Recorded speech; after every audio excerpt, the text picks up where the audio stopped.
فرمایا حضرت شیمہ رضی اللہ تعالیٰ عنہ نے امی جان جب میں اپنے گھر سے باہر نکلی پہلی بات تو یہ پیش آئی کہ آسمان صاف تھا اور تیز دھوپ پڑ رہی تھی، لیکن جب میں اپنے بھائی کو لے کر کے سامنے نکلی تو آسمان پر ایک بادل کا ٹکڑا چھا گیا، اس بادل کے ٹکڑے نے مجھ پر اور میرے بھائی پر سایہ کیا۔ امی جان میں جہاں جہاں جاتی ہوں وہ بادل کا ٹکڑا میرے ساتھ جاتا ہے، میں جس طرف چلتی ہوں وہ اپنی سمت ادھر ہی بدل لیتا ہے، میں جب تک واپس شام کو گھر نہ آتی وہ بادل کا ٹکڑا مجھ پر اور میرے معصوم بھائی پر سایہ کیے ہوئے تھا۔ اور دوسری بات یہ پیش آئی کہ میں اپنے بھائی کو لے کر کے بیٹھی ہوئی تھی، وہاں سے ایک عیسائی راہب گزرا، ایک عیسائی مذہب کو جاننے والا گزرا، ایک عیسائی پادری گزرا۔ اس نے جب میرے محمد کو دیکھا، اس نے جب پیارے رسول کو دیکھا، اس نے جب میرے بھائی کو دیکھا اور مجھے کہا کہ تیرے بھائی کی بڑی اونچی شان ہے، یہ تیرا بھائی کل بڑی اونچی چیز بننے والا ہے، یہ بڑا عظیم انسان ہے، مجھے آخری نبی کی تمام علامات اس کے اندر نظر آ رہی ہیں۔ حضرت شیمہ رضی اللہ تعالیٰ عنہ نے فرمایا اس عیسائی پادری نے جب میرے بھائی کی تعریف کی تو مجھے بڑی اچھی لگی، مجھے وہ بہت پسند آئی، میں اسی بنیاد پر اپنے بھائی کو ساتھ لے کر کے جانا چاہتی ہوں۔ اور آخری بات وہ بتاتی ہیں کہ امی جان اس سے پہلے تو میں بڑی تنگ آتی تھی بکریوں کے ساتھ، دوڑنا پڑتا تھا، ان کو ہٹانا پڑتا تھا غلط جگہ سے، لیکن جس دن میں اپنے بھائی کو ساتھ لے کر کے گئی تو امی جان مجھے ایک بار بھی بکریوں کو ہانکنا نہیں پڑا، بکریاں چراگاہ میں چر کے واپس آ کر کے بیٹھ جاتی، میں ایک ہی جگہ اپنے بھائی کو لے کر کے بیٹھی تھی، وہ بکریاں چارہ کھا کر کے یوں گول دائرہ بنا کر کے بیٹھ کے میرے سونے بھائی کا دیدار کر رہی تھی۔ یہ ان تین باتوں کی بنیاد پر میں آج بھی اپنے بھائی کو ساتھ لینا چاہتی ہوں۔ ہمیں تو بہنوں کی قدر نہیں ہے، ہمیں بہن کے حق دبانا آتا ہے، ہمیں بہن کا حق کھانا آتا ہے، ہمیں بہن کو تھپڑ مارنا اچھا لگتا ہے، ہمیں بہن کو ستانا اچھا لگتا ہے۔ اور فرمایا رحمت عالم صلی اللہ علیہ وسلم نے کہ جس نے ایک بیٹی کی پرورش کی وہ جنتی ہے، اس نے دو کی وہ بھی جنتی ہے، اس نے تین کی وہ بھی جنت میں میرا ساتھی ہے۔ کون سکھائے گا بہن بیٹیوں کی قدر؟ کہاں سے ہم لائیں گے بہن بیٹیوں کی قدر؟ قبیلہ بنو سعد کے لوگ، یہ تو بچپن کی سنائی، آؤ آخری عمر کی بھی سناتا ہوں۔ قبیلہ بنو سعد کے لوگ مدینہ والوں سے لڑ گئے ایک بار۔ مدینہ میں کون رہتا تھا جی؟ مسلمان، صحابہ سے لڑ گئے۔ کون؟ قبیلہ بنو سعد کے لوگ، سارے گرفتار ہو گئے، بندی بنا لیا گیا۔ اب قبیلہ بنو سعد کا سردار اپنے علاقے میں وہ چندہ کرنے جا رہا ہے، اپنے علاقے میں گھر گھر جا رہا ہے، کچھ مال جمع کروا دو، ہمارے خاندان کے لوگ مدینہ والے رسول نے گرفتار کر لیے ہیں، مدینہ والے رسول کی سپاہیوں نے گرفتار کر لیے ہیں، پیسہ جمع کرو، مال جمع کرواؤ، اپنے ساتھیوں کو چھڑا کر کے لائیں گے۔ وہ پورے قبیلے کے ہر چولہے پر جاتے ہیں، ہر گھر پر جاتے ہیں، اور جب شیمہ کے گھر پر پہنچے آواز آئی کون ہے؟ فرمایا ہمارے خاندان کے لوگوں کو مدینہ والے رسول کے سپاہیوں نے گرفتار کر لیا ہے، ان کو چھڑانے کے لیے رقم چاہیے۔ اور شیمہ باہر نکلتی ہے اور پیسے نہیں دیتی، رقم نہیں دیتی، سپاہیوں کو چھڑانے کے لیے مدد نہیں دیتی، پھر کیا کرتی ہے جی؟ شیمہ کہتی ہے اور پیسوں کی ضرورت نہیں ہے، وہ محمد صلی اللہ علیہ وسلم، وہ مدینہ والے رسول میرے بھائی ہیں، مجھے لے چلو، میں چھڑا کر کے لاتی ہوں۔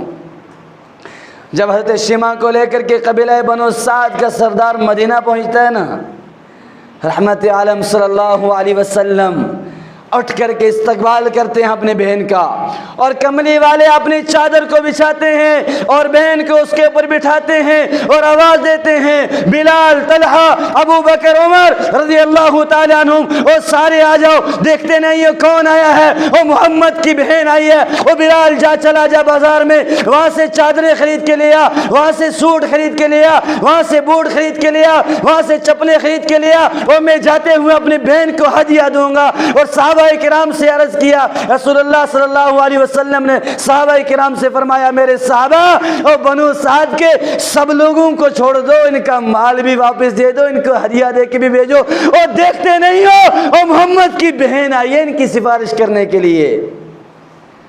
رسول اللہ صلی اللہ علیہ وسلم نے بہن کا یہ احترام سکھایا، بہن کی یہ محبت سکھائی۔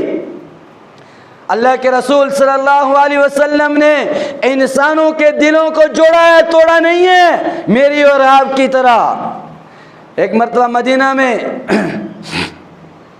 مدینہ پہنچ جانے کے بعد رحمت عالم صلی اللہ علیہ وسلم نے دو صحابہ کو بلایا، حضرت سلمان فارسی رضی اللہ تعالی عنہ کو اور حضرت بلال حبشی رضی اللہ تعالی عنہ کو۔ دونوں بڑے صحابہ ہیں، بڑے پائے کے صحابہ ہیں، بڑی اونچی شخصیت ہیں، دونوں کو بلایا، بھئی صبح صبح آ جانا، کہیں ضروری کام سے جانا ہے، کسی سے ملنے جانا ہے، کسی میٹنگ میں جانا ہے، کسی کو اپوائنٹمنٹ دے کے رکھی ہے، اس سے ملنے جانا ہے۔ صبح صبح اللہ کے رسول صلی اللہ دروشی یاد ہے، صبح صبح رحمت عالم صلی اللہ علیہ وسلم خود بھی آتے ہیں اور ساتھ میں دو صحابہ بھی ہیں، اور مدینہ سے باہر نکلے، باہر کے گاؤں میں پہنچتے ہیں تو دیکھتے ہیں سائیڈ میں ایک بی بی، ایک بڑی عمر کی عورت، ایک عمر رسیدہ بیوی بیٹھی ہے اور بیٹھ کر کے رو رہی ہے۔ کالی کملی والے رسول صلی اللہ علیہ وسلم نے حضرت بلال سے پوچھا کہ بلال جا اس کو پوچھ کیا بات ہے، کیوں رو رہی ہو؟ حضرت بلال رضی اللہ تعالیٰ عنہ کے بڑی بھی کیا بات ہو گئی، کیوں رو رہی ہو؟ وہ بیچاری روتے روتے اپنا دکھڑا سناتی ہے اور وہ کہتی ہے میں ایک یہودی عورت کی غلام ہوں، اس نے مجھے تیل خریدنے کے لیے بھیجا تھا، میں تیل لے کر کے جا رہی تھی اور پرانے زمانے میں مٹی کے برتن ہوتے ہیں، اس نے کہا میں نے برتن سر پہ رکھا تھا، عمر رسیدہ ہوں، عمر دراز ہوں، ہمت نہیں تھی، طاقت نہیں تھی، سکت نہیں تھی، میں جب جا رہی تھی پاؤں کو ٹھوکر لگی اور میں گر گئی، مٹکا گر گیا، مٹکا ٹوٹ گیا، تیل زمین پی گئی اور زمین تیل واپس دیتی نہیں ہے اور میں تیل کے بنا واپس جا نہیں سکتی، مجھے مار پڑے گی، میں اس لیے رو رہی ہوں۔ رحمت عالم صلی اللہ علیہ وسلم نے حضرت بلال رضی اللہ تعالیٰ عنہ کو یہیں سے دوڑایا، فرمایا بلال جا تیل لے کر کے آ جا۔ اللہ کے رسول صلی اللہ علیہ وسلم کو حضرت سلمان فارسی رضی اللہ تعالیٰ عنہ نے پوچھا یا رسول اللہ ہم کہیں امپورٹنٹ میٹنگ پر جا رہے تھے، ہم کہیں ضروری کام سے جا رہے تھے، ہم نے کسی کو ضروری ملنے کے لیے وقت دیا ہوا تھا، ہم دونوں چلتے ہیں، بلال نمٹا کے آئے گا۔ اللہ کے رسول صلی اللہ علیہ وسلم نے فرمایا سلمان اس کام سے ضروری اب کوئی کام نہیں ہے، اس کے آنسو پوچھنا پہلا فرض ہے میرا محمد رسول اللہ صلی اللہ علیہ وسلم کا۔ کس کے پاس ٹائم ہے ملنے کا؟ کوئی کسی کو کرسی تو مل جائے، ووٹ لینے کے ٹائم اور تم رات کو 12 بجے آؤ گے ہمیں حاضر پاؤ گے، لیکن کام کرنے کے ٹائم آج سوئے ہیں، آج سفر پہ گئے ہیں، آج میٹنگ میں ہے، اور غریب کی کس نے سننی ہے جی؟ اور سناتا ہوں، ہم یوں ہی دعوے رہ گئے ہمارے پاس کہ ہم محمد رسول اللہ صلی اللہ علیہ وسلم کو ماننے والے ہیں، صرف زبانی جمع کر چلا گیا، عمل کوئی نہیں رہا ہمارے پاس۔ مدینہ کے اندر ایک عورت ہے بھکاری اور دماغی توازن برقرار نہیں ہے، وہ مانگتی ہوئی ہر گھر میں جاتی ہے۔ ایک مرتبہ رحمت عالم صلی اللہ علیہ وسلم اپنے بڑے بڑے صحابہ کے ساتھ مدینہ کی گلی میں نکلتے ہیں، یہ عورت سامنے آ جاتی ہے اور آ کر کے کالی کملی والے سنے رسول صلی اللہ علیہ وسلم کو بازو سے پکڑ لیتی ہے اور کہتی ہے میری بات تو سنتے جاؤ۔ رحمت عالم صلی اللہ علیہ وسلم سارے صحابہ کی جماعت سے ہٹ جاتے ہیں، بی بی سنا کیا سنانا ہے؟ وہ بھی بڑی عجیب نکلی، اس نے کہا یہاں نہیں سنانا، میرے ساتھ آ جاؤ۔ اور صحابہ فرماتے ہیں اٹھاؤ بخاری، اٹھاؤ مسلم، امام مسلم بھی بتاتے ہیں، امام بخاری بھی فرماتے ہیں رحمت عالم صلی اللہ علیہ وسلم کو یہ بوڑھی بھی لے کر کے اتنا دور گئی کہ صحابہ کی نگاہیں ان کو تلاش کرنے پر مجبور ہو گئی، اور وہاں جا کر کے بتانے لگی ایسے نہیں بتاؤں گی، پہلے نیچے بیٹھ جاؤ، اور ریت پہ خود بھی بیٹھ گئی، ساتھ میں رسول اللہ صلی اللہ علیہ وسلم کو بھی بٹھا دیا۔ ہمارے گھر میں کوئی ملنے آ جائے کرسی نہ دو وہ دوبارہ آئے گا نہیں. اگر ہم کسی کے یہاں چلے جاتے ہیں ذرا 5 منٹ چائے کو تاخیر کیا ہو جاتی ہے ہم اٹھ کے بھاگ جاتے ہیں. یہ محمد رسول اللہ صلی اللہ علیہ وسلم کا دین بولو ہے نہیں ہے. صحابی فرماتے ہیں رسول اللہ صلی اللہ علیہ وسلم کو وہ جب تک بات بتاتی رہی کالی کملی والے اپنی نگاہیں نیچی رکھ کر کے بیٹھے رہے اور اس کی باتیں سنتے رہے. وہ عرض کرنے لگی یا رسول اللہ میں جب مدینہ کی گلیوں میں چلتی ہوں نا اور یہ یہودی اور عیسائیوں کے بچے میرے پیچھے بھاگتے ہیں ان کو منع کرو نا مجھے ستایا نہ کریں. رسول اللہ صلی اللہ علیہ وسلم نے فرمایا آج کے بعد آپ کو کوئی نہیں ستائے گا اور ہاں سن لے اگر آج کے بعد دوبارہ کوئی پریشان کرے گا میں محمد کے گھر تو آ سکتی ہے صلی اللہ. مزہ نہیں آ رہا مجھے بات کرنے کا صلی اللہ. رحمت عالم صلی اللہ علیہ وسلم اس مانگنے والے بوڑھی کی تو بات سن لیتے ہیں لیکن ہم ماں باپ کی بات نہیں سنتے, ہم استادوں کی بات نہیں سنتے, ہم کسی بڑے شخص کی بات نہیں سنتے ہیں. پھر ہم اپنے آپ کو دیندار کیوں سمجھتے ہیں؟ ہم اپنے آپ کو رحمت عالم صلی اللہ علیہ وسلم کا امتی کیوں کر تسلیم کرتے ہیں؟ وہ رسول صلی اللہ علیہ وسلم ایک بھکاری مانگنے کے لیے آتا ہے اس کو اپنے جیب سے نکال کر کے اشرفیاں دے دیتے ہیں. وہ جب لے کر کے چلتا ہے تھوڑا آگے پہنچتا ہے رسول اللہ صلی اللہ علیہ وسلم اس کو واپس بلا لیتے ہیں پانی دینا چاہیے. اب اس کو لگتا ہے کہ پتہ نہیں واپس ہو جائیں گے ویسے, پتہ نہیں مار پڑ جائے گی. اور آج کا ہمارا دور ہو تو پتہ نہیں تحقیق ہو جائے گی کہ تو اس مال کا حقدار ہے بھی کہ نہیں ہے. رحمت عالم صلی اللہ علیہ وسلم نے فرمایا اس کو واپس بلا لو جی. واپس بلایا اور کالی کملی والے نے اپنے سامنے بٹھایا, اپنے سامنے بٹھا کر کے جیب سے عطر نکالی, ان اشرفیوں پر عطر لگا کر کے پھر پیش کی اور فرمانے لگے جا اشرفیاں بھی لے جاؤ خوشبو بھی سونگتا جا, خوشبو بھی سونگتا جا. اب مجھے بتائیں جی وہ صبح سے شام تک کتنے دروں پہ جاتا ہوگا؟ یہ بھکاری صبح سے شام تک کتنے گھروں میں جاتا ہوگا, کتنے لوگوں سے ملتا ہوگا. لیکن رحمت عالم صلی اللہ علیہ وسلم سے جب ملا تو کیا ہوا؟ انوکھا عجیب سلوک کیا گیا. دل کو خوش کرنے کے لیے اس کو 2 مسکراہٹیں دینے کے لیے جاؤ پوری کائنات کے رسولوں کو اٹھاؤ, ہر عقل مند انسان کو اٹھاؤ, ہر دانشور انسان کو اٹھاؤ. کوئی مسکرانے کی قیمت نہیں, کوئی ہنسنے کی قیمت نہیں سوائے مدینہ کے رسول صلی اللہ علیہ وسلم کے دین کے. اور کالی کملی والے رسول نے فرمایا تم مسلمان سے ہنس کے بات کرے گا تجھے تیرا رب, یاد نہیں حدیث, تجھے تیرا رب اس پر بھی اجر دے گا.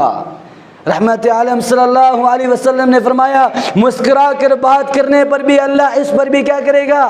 اللہ اجر سے نوازے گا, اللہ انعام سے نوازے گا. اور فرمایا اگر کوئی انسان کسی کی تکلیف کو دور کر دے, من فرج عن مؤمن قربۃ من قرب الدنیا فرج اللہ عنہ قربۃ من قرب یوم الآخر.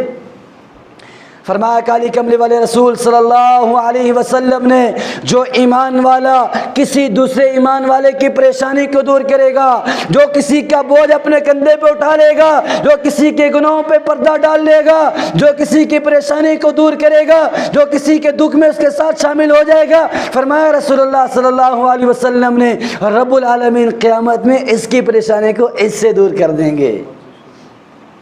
اللہ تبارک و تعالی ہمیں حقیقی معنی میں رحمت عالم صلی اللہ علیہ وسلم کے دین کی سمجھ عطا فرمائے.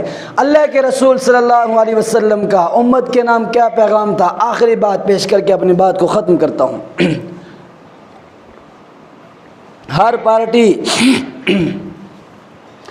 پارٹی اعلان کرتی ہے ہمارے ساتھ آ جاؤ. جانے کے بعد, شامل ہونے کے بعد, جوائن کرنے کے بعد کچھ کام بھی تو ہمیں بولو نا, کچھ کام ملتے ہیں نہیں ملتے؟ آپ کسی ادارے میں جاتے ہیں, ادارے والے آپ کو رکھنے کے بعد ایک لسٹ دیتے ہیں آپ نے یہ کام کرنے ہیں، یہ کام نہیں کرنے۔ آپ کسی پارٹی کو جوائن کرتے ہیں، وہاں سے آرڈر ملتا ہے یہ کام کرنے ہیں، یہ کام نہیں کرنے، اس شرط پر ہمارے ساتھ رہو گے۔ او مدینہ والے رسول صلی اللہ علیہ وسلم کی سناتا ہوں، آقا مدنی صلی اللہ علیہ وسلم نے فرمایا، اور جو میری پارٹی میں شامل ہوگا، جو میری امت میں شامل ہوگا، جو میرے دین میں شامل ہوگا، اس کو صرف دو ہی کام کرنے۔ کتنے جی؟ آخری بات پیش کر رہا ہوں، لب لباب ہے ساری بات کا، دھیان سے۔ کتنی باتیں؟ کیا کام کرنے اس نے؟ دو کام۔ سب سے پہلا کام لا الہ الا اللہ محمد رسول اللہ صلی اللہ علیہ وسلم۔ سب سے پہلا کام اللہ کو خدا ماننا اور محمد صلی اللہ علیہ وسلم کو رسول ماننا۔ دوسرا کام کیا ہے؟ کائنات میں بسنے والے تمام انسانوں کو برابری کا درجہ دینا۔ بڑا مشکل کام ہے۔ کائنات میں بسنے والے ہر انسان کو برابری کا حق دینا۔ وہ ریڑھی پر آلو بیچتا ہو، وہ بادشاہ کی تخت پر بیٹھا ہو، برابری کا سلوک کرنا۔ اور دیکھتے نہیں ہو مسجد میں کوئی برا نہ مانے، اگر پہلی صف میں کوئی مزدور دار بیٹھا ہے اور لاسٹ میں کوئی بڑا بندہ بیٹھا ہے کسی میں دم ہو کہ میں اگلی صف میں بیٹھوں گا تو پیچھے چل ہیں جی۔ آج تک کسی مسجد میں آپ نے سنا ہے یہ محمد رسول اللہ کا دین ہے، یہ محمد رسول اللہ کی مرضی پر چلے گا، میری اور تیری مرضی پر نہیں چلے گا؟ اللہ کے رسول صلی اللہ علیہ وسلم نے فرمایا جو پہلے مسجد میں آئے گا وہی آگے بیٹھے گا۔ کوئی کتنا امیر زیادہ ہو وہ پیچھے لاسٹ صف میں بیٹھے گا، اس سے بھی لیٹ آئے گا گیٹ پر بیٹھے گا، اس سے بھی لیٹ آئے گا سڑک میں بیٹھے گا، اندر نہیں آ سکتا۔ جو پہلے آئے گا حق اسی کا ہے۔ کس نے سکھایا؟ یہ محمد رسول اللہ صلی اللہ علیہ وسلم نے۔ اللہ تعالی ہمیں عمل کی توفیق عطا فرمائے۔ جن ساتھیوں نے سنتیں نہیں